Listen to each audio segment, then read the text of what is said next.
Hello, my name is Haley and I apologize for the inconvenience of not being able to have 6 non-family members, but right now my parents are dealing with COVID-19 and I'm on quarantine.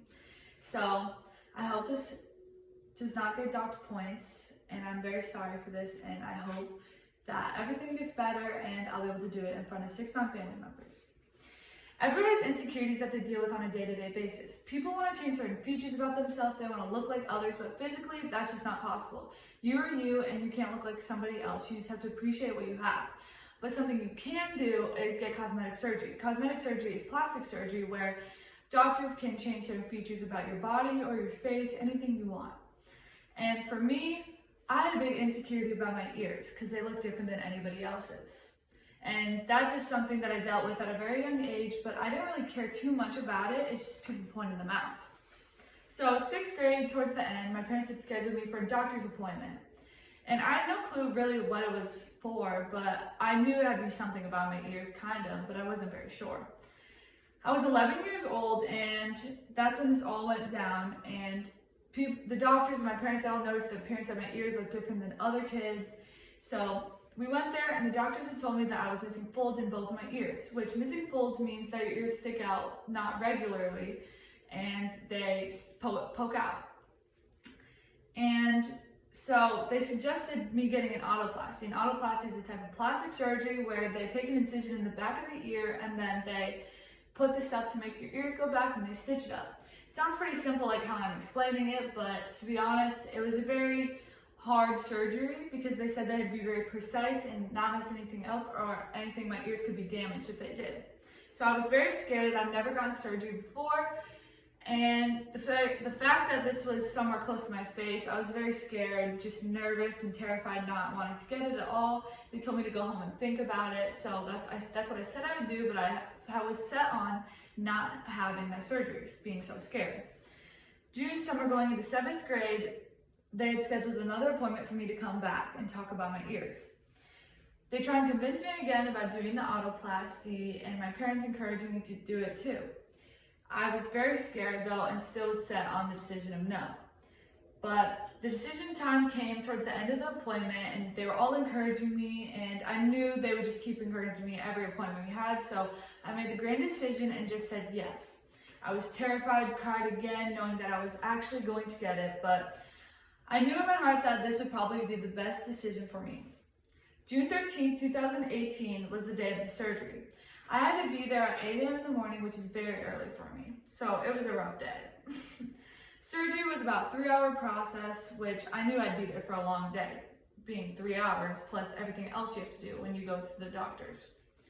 So we do the paperwork and they take me back into the waiting room where I put on my gown, my hairnet, and they start giving me IVs, which shots scare me too.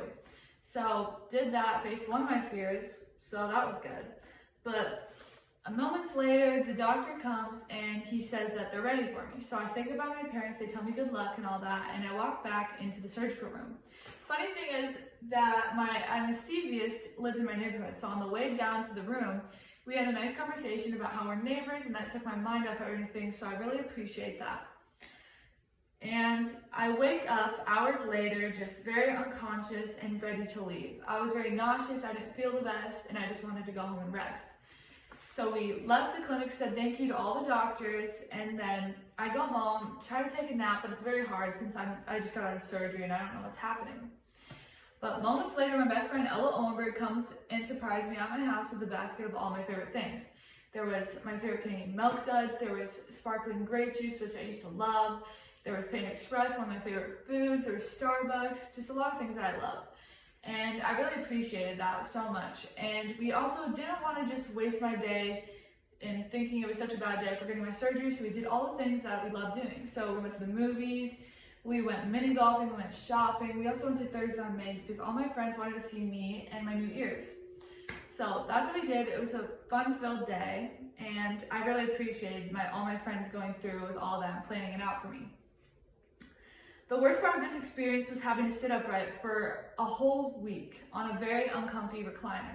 This recliner was very hard and it was a leather recliner and I hated it. And watching my friends sleep in my comfy bed that I wish I could have slept in was very hard to watch. And if I didn't mention, I had to wear a very large head wrap around my head for the week too. So I couldn't brush my hair, I couldn't touch my face or anything because I had to keep it without moving it or anything so my ears wouldn't move. So it's very difficult at the time. Being so young, I would just want to touch it and all that. And so going through this surgery was one of the scariest but bravest moments of my life, because without the help of my doctors and my parents and friends and all that, I probably wouldn't have went through with it if I didn't have the support like I did. This taught me how to overcome my fears and do what's best for me, because looking back at it now, I'm glad that I got encouraged to do it then instead of now, because looking at it now, I'm very busy and I probably would not have time to be resting for a whole week. And later then I didn't really have much to do, and I'm just glad it's better to do it at a young age anyways. So I thank my doctors and my parents and all my friends for helping me, encouraging me at such a young age due to all the things that I wasn't doing then and now am doing now. And if it wasn't for them encouraging me to do it at such a young age, I probably wouldn't be participating in the things that I am today. I am a cheerleader, which means you have to have your hair slicked back, which my ears now are back. And I'm also in soccer, which you wear a ponytail, which my ears would have stuck out still. And I just do a lot of things that I probably would have not done back in the early time.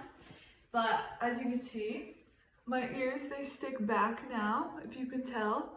Like they used to stick out a lot like that, but if you can see that, they stick back now. And I don't have any scars because they did the dissolving stitches. So yeah, thank you.